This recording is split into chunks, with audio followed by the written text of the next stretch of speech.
Hello, I'm Gary Strunk, and in this presentation entitled Tracing Your Roots, Part 1, I want to take you way back in history and show a remarkable agreement, a remarkable harmony between what the Bible records and what we find in the earth through archaeology.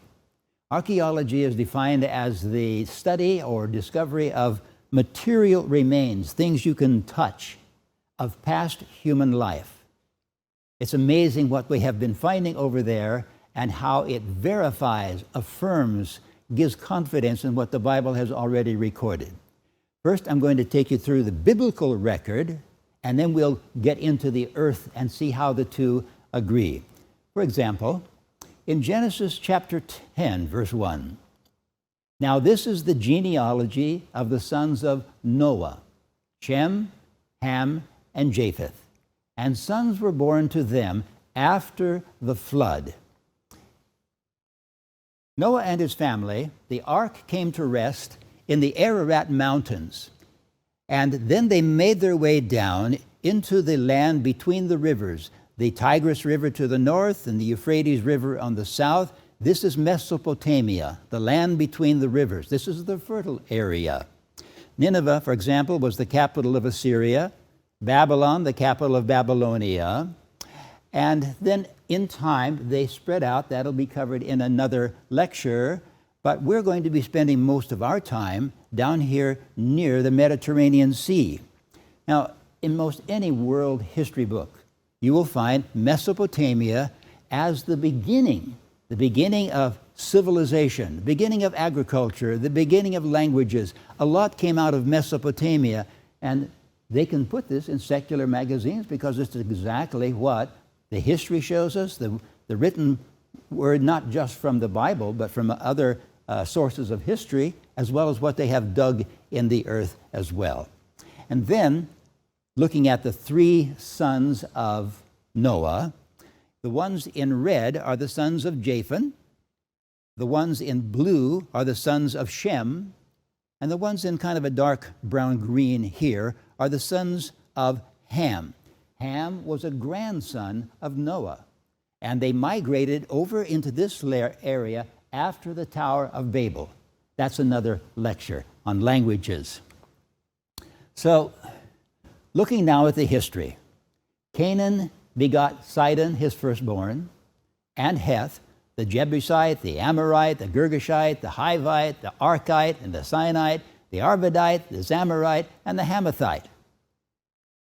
These are sons and grandsons of Canaan.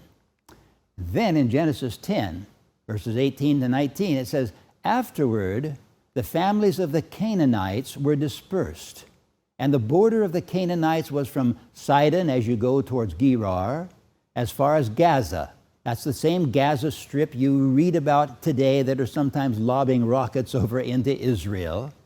Then as you go toward Sodom and Gomorrah, this would be eastward, Admah, Zeboim, as far as Lasha.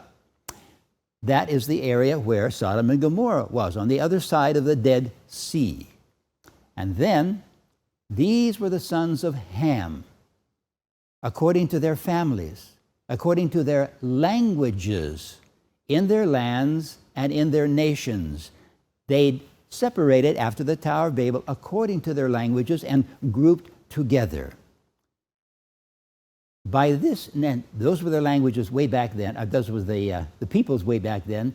Then hundreds of years later, Joshua led the children of Israel into this land of Canaan, supposed to be the promised land. And it was a fertile land at that time. And this, notice how he, and several hundred years later, naming the same tribes that occupied the land as a grandson of Canaan.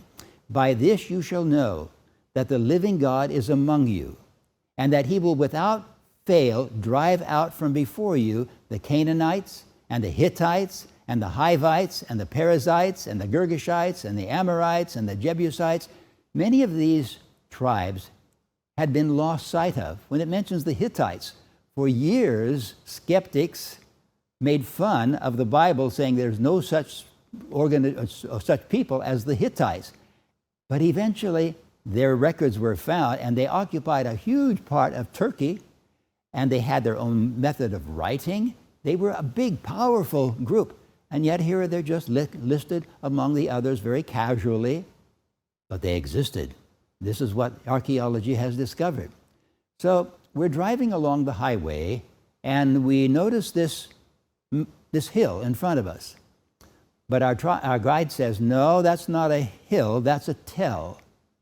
A tell is a mound where maybe a city was built, a town was built, we would call it, and that town was destroyed, either by war or by earthquake or by fire, and then another town was built right on top of the foundations of that previous town, all building with stone, and it was destroyed, and then the weather would come in, the dust would blow, the weeds would grow, and it would cover that area, and then they would build another town until eventually you have this tell. Here's a tell. This happens to be Tel Heshbon that Andrews University was digging between 1968 and 1978. Yes, it just looks like a hill, but buried under there are all kinds of remains of the peoples who lived there. And they dig very slowly with little spoons and trowels and brushes, looking for coins, maybe pieces of pottery, something that would give them an indication, especially if there was any kind of inscriptions on it, as to who was there. Now, here, for example, if you look in the background, there is a mound, a tell, and that's Tel Dan, one of the tribes of Israel in the north. It was being, when I was there, it was being excavated, it was being looked into by Avram Byron. He was 91 years old, one of the famous archaeologists in that area. By the way, you don't just go in and start digging. You have to have a certified archaeologist, you have to have a permit, and there are certain ways to approach a tell that are the approved ways in order not to destroy things as you go. Well, that's Tel Dan in the north. You may have heard the saying, from Dan to Beersheba. So here's a picture of Beersheba in the south. As you can see, it was also a city. They're no longer cities, but they have been buried through the centuries. Speaking of buried through the centuries, look at this Roman city, Jerash. You can tell it's Roman by the squared blocks in the front and by the tall columns in the back. This city was virtually buried and not discovered until 1920. 1920, they started digging and unearthing this city. It had been abandoned because the trade route had changed, and so eventually people stopped living here many, many years ago. You can imagine, though, what it was like at one time. If you look at this main thoroughfare through the city, you can see the Roman columns up on both sides, and at that time the street was nicely polished, and here would come the general riding in his chariot, pulled by 4 white horses, and then his army behind him. The crowds were on the side cheering, and finally, eventually, here came the captives, all tied up.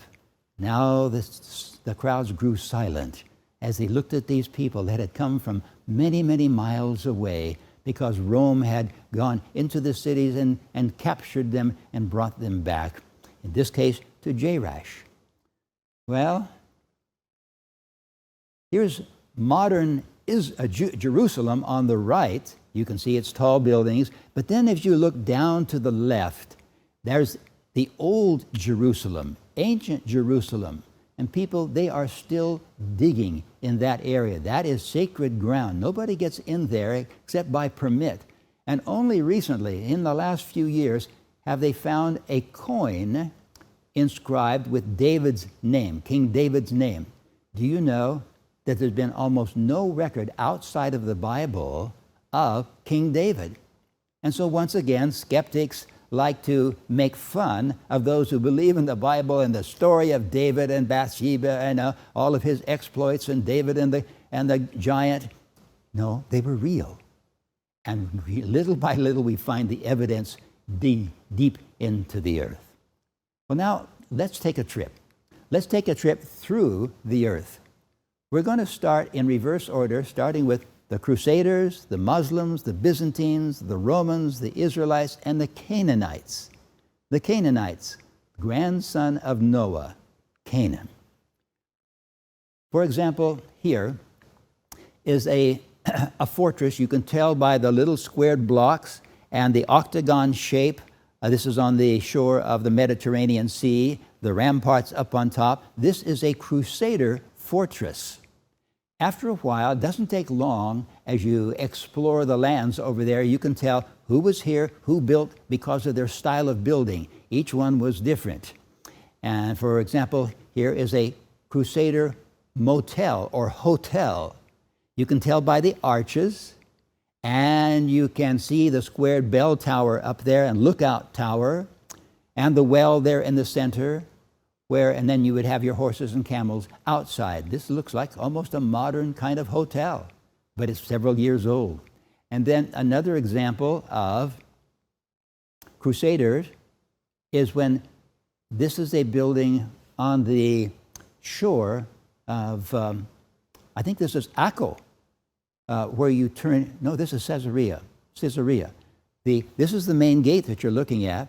And if they came in with a horse and a chariot, they would make a little turn to their right, it's our left, and there's a little scored place down there where the hubs of the wheels would scar as they made their turn. Here, for example, is Muslim building. You can see by the rounded dome, the minaret from which calls come 5 times a day. See the little tiny stones that are there. So there was first the Crusaders, and then there was the Muslims before the Crusaders. That's why the Crusaders went over there, was to divest or root out the Muslim presence from Jerusalem. And for example, here is a Hashemite star of the family of Muhammad. And this is the palace of Caliph Hisham that was still being unearthed in the 1980s when we were there. He was of the Umayyad dynasty. That's my wife standing there beside this. And mind you, can you imagine, all of this was buried. It was a tell. I walked out around this mound and saw the farmlands at a normal level. And here was this tell, some of them being unearthed and some of them not. It takes a long time to really get at the bottom of things. That's almost a pun. Who was here before the Muslims? The Byzantine. You can tell the Byzantine by its beautiful little frescoes, its little clay tiles, very colorful. In fact, if you go online and ask for Byzantine frescoes or Byzantine tile, you can find some of the most beautiful ornamental carpets, we'll say. This is all stone. I'm using mine instead of going online because these are the pictures that I took. But if you look at them, you discover, these are overlaid over Roman tile. So the Romans were there before the Byzantine Empire.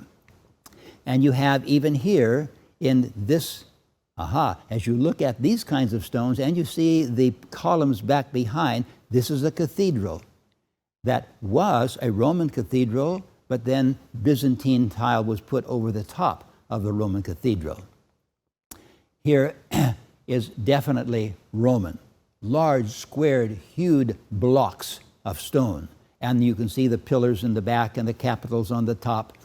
After a while, like I said, doesn't take long, you can recognize who was there and who built. For example, here in the city of Amman, Jordan, in the center of that picture is a large amphitheater. And the Romans were great on theater. This is the largest amphitheater in the Middle East, in Amman, Jordan. So we go in for a little closer look, all built of stone. It's remarkable, the acoustics there. They asked me to step out on the stage and sing.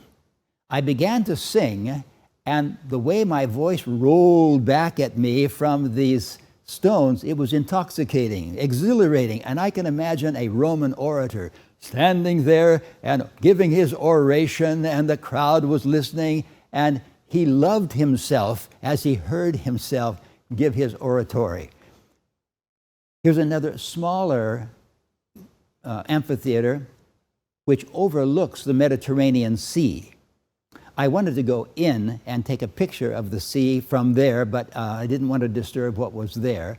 But what was more interesting, perhaps, than that is just outside that theater is a stone. It's a replica of the original, which is in the British Museum. And on this stone, you discover the name of Pontius Pilate, the very one who washed his hands of the blood of Jesus.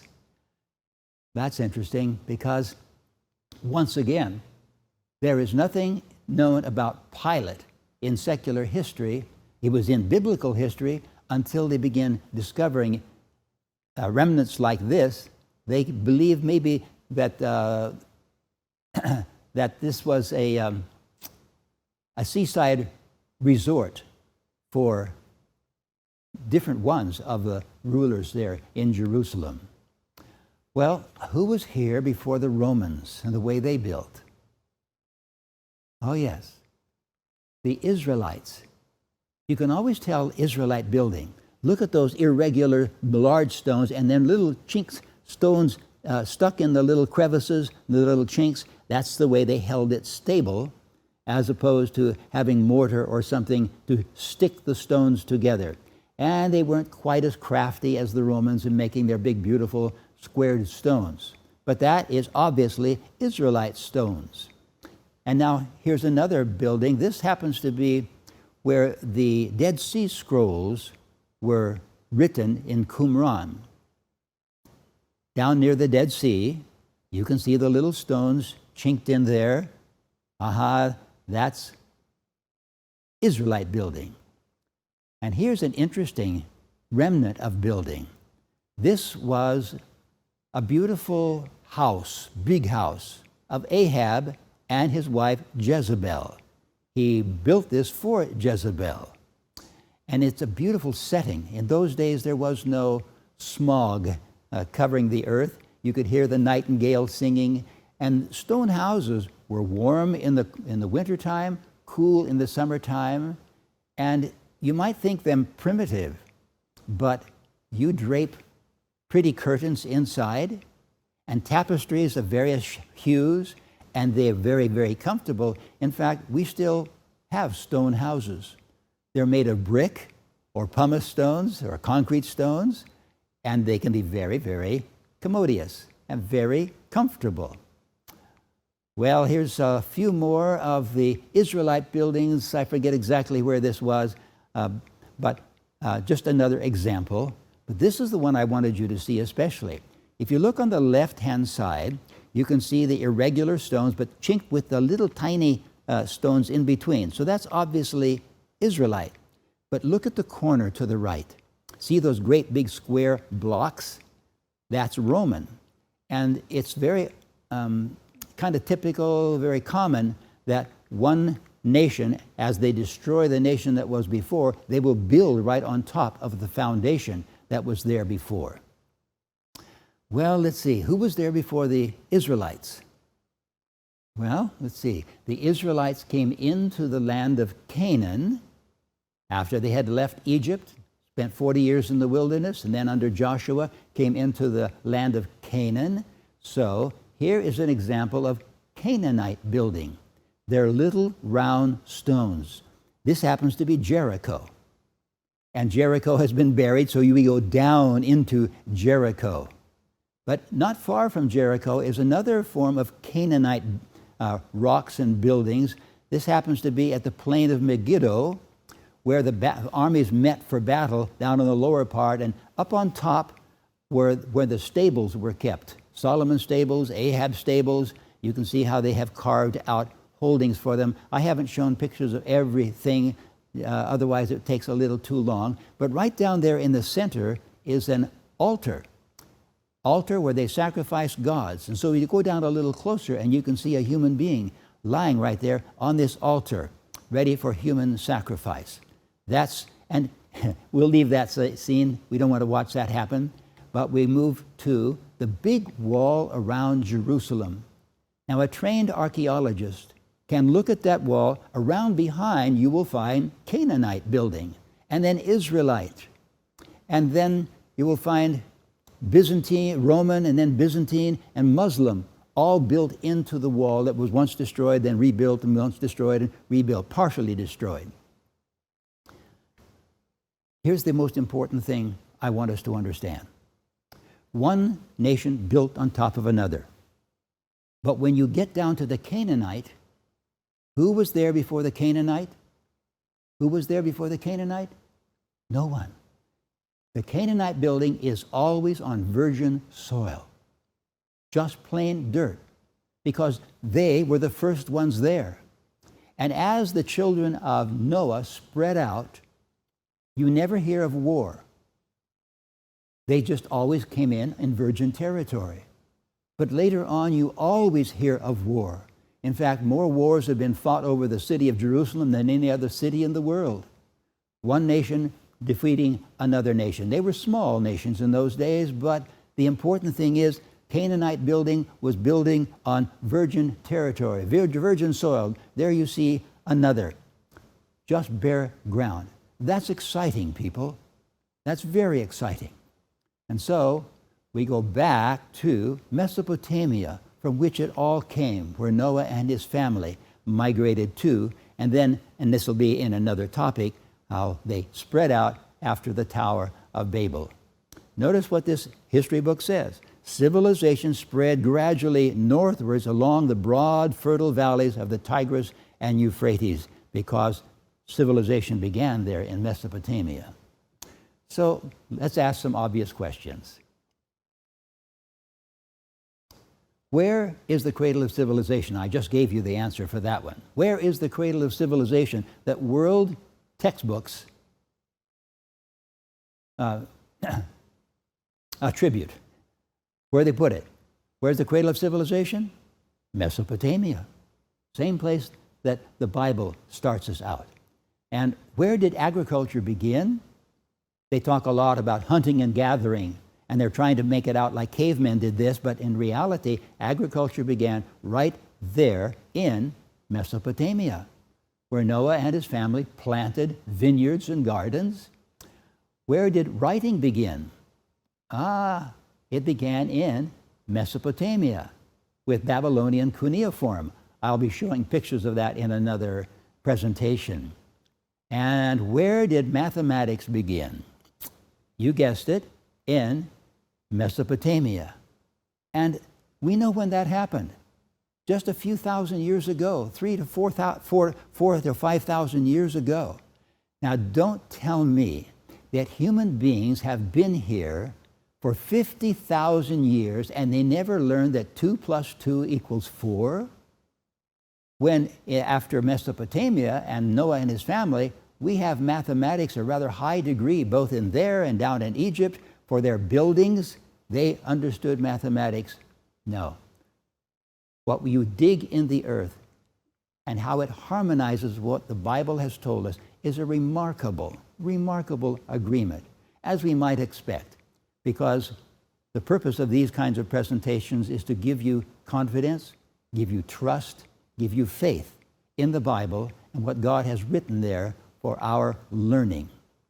And so we'll bring this lecture to a close and call it the end until we get to the next one. I hope you've enjoyed this presentation from around the world.